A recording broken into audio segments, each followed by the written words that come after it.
This week we are learning Parsha Pinhas.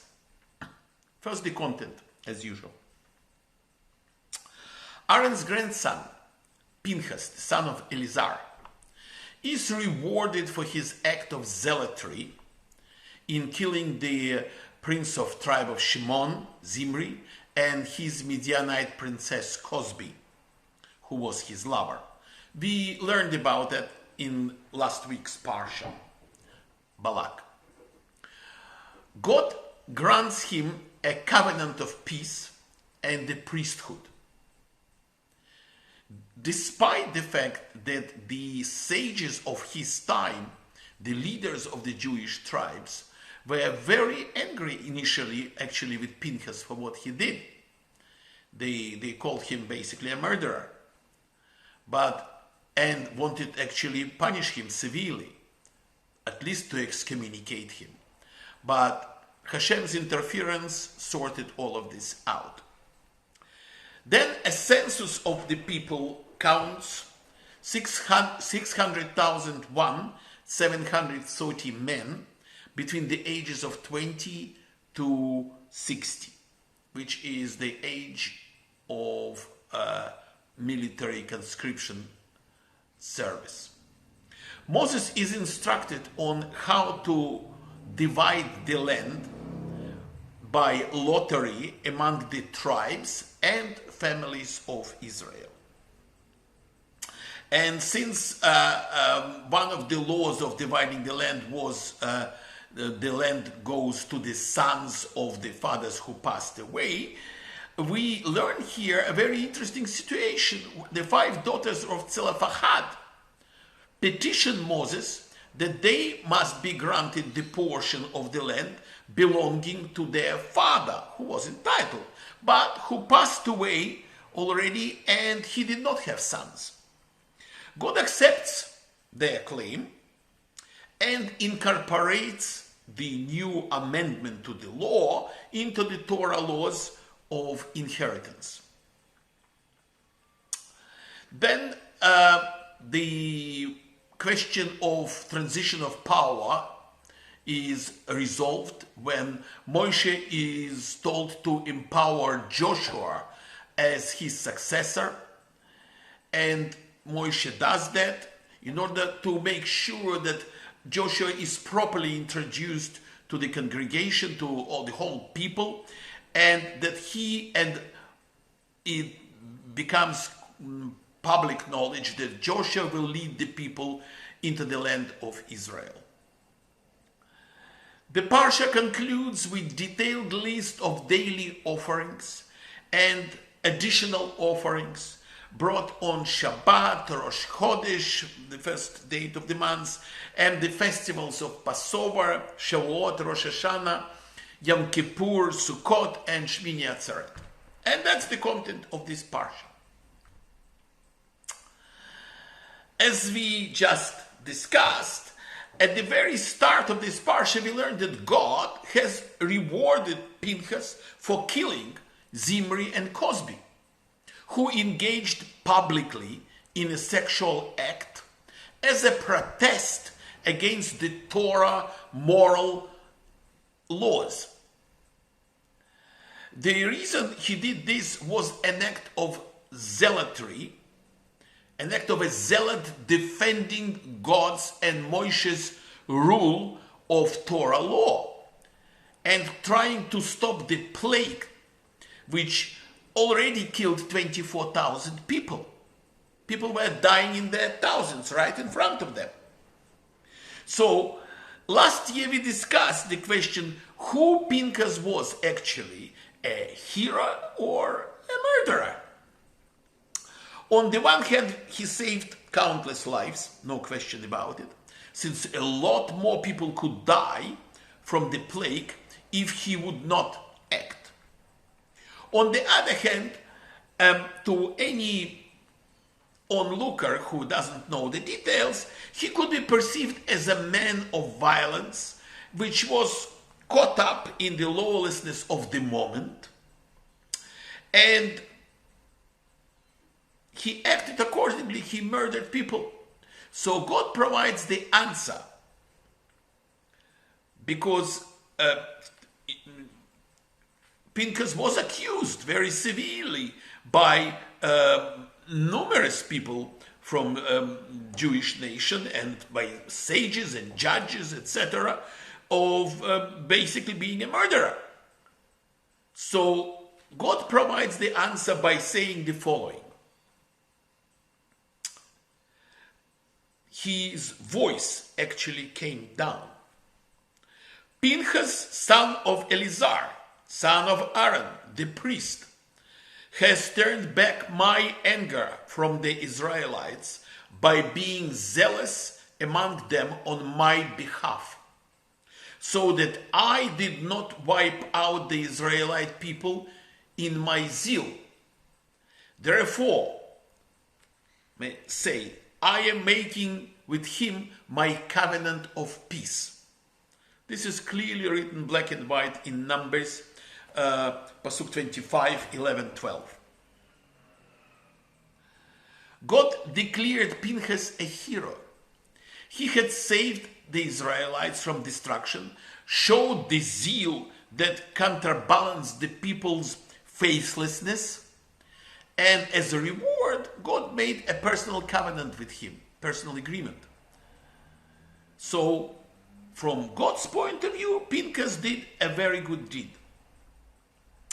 Halacha, however, dramatically describes his act in multiple ways as a murder. More than that, had Pinhas consulted the Beth Din, the court at the time, and asked whether he was permitted to do what he actually did, the answer would be no, definitely no. So, more than that, why Moses did not interfere with all of this situation, did not stop Zimri and Cosby in their defiance, and did not stop Pinhas in his act of zealotry while thousands of Jews are dying from plague, he just froze. He did not act. It was like he was paralyzed. The problem was that Moses himself was in a highly compromised position here. How could he condemn others for consorting with the Midianite women, having sex with Midianite women, when he himself had a Midianite wife, Zipporah? Torah provides an answer that Moses married Zipporah before Jews received the Torah, which means intermarriage was not forbidden. Yet at the time of his marriage, it was okay to marry a non-Jew. More than that, in real terms, conversion is always an option, and Zipporah did convert. Sure. However, what is critical today in a modern world is what should we, the more or less religious Jewish people, parents of our children, do if our son or daughter comes over and says, I want to marry this non-Jew, whether it's a man or a woman.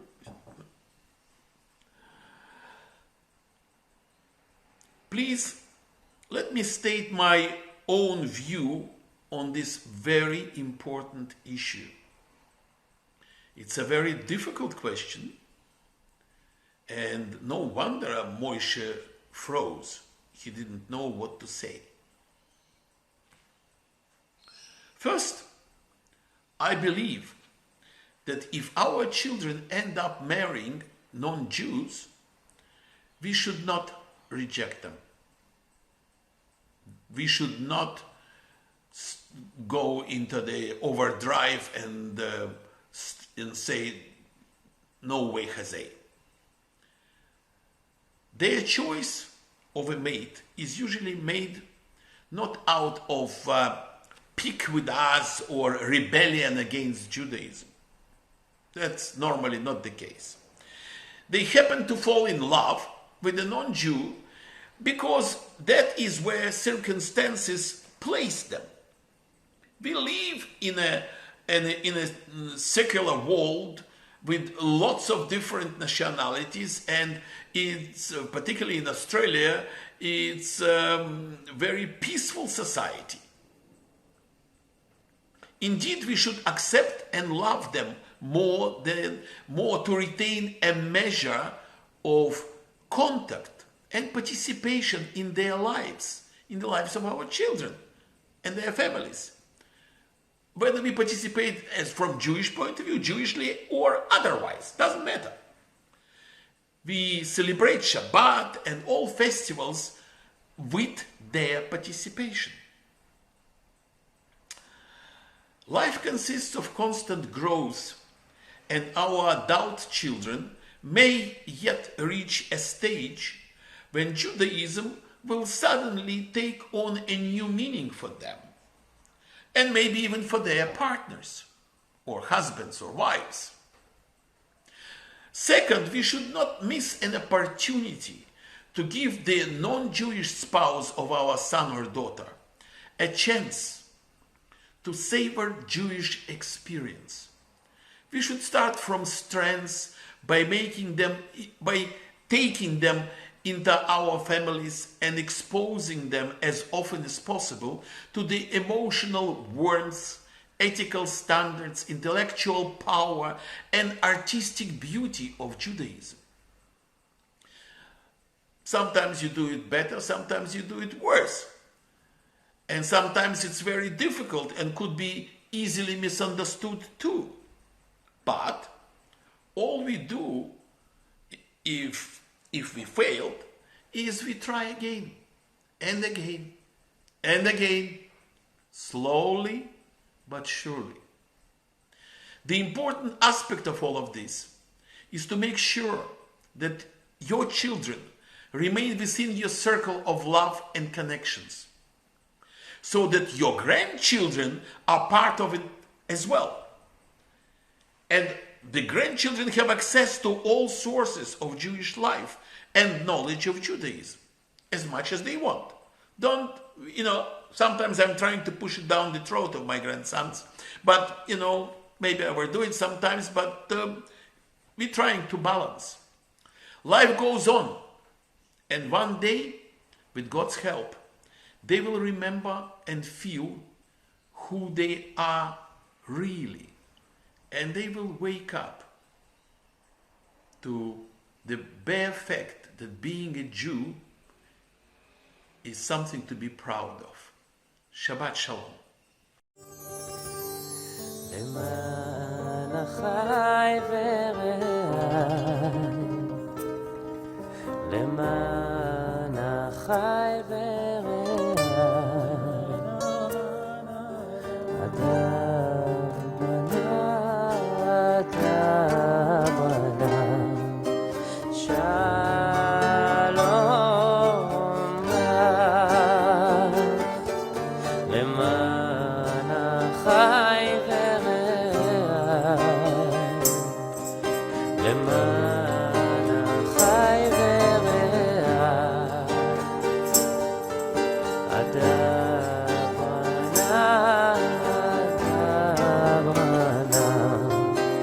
Shine.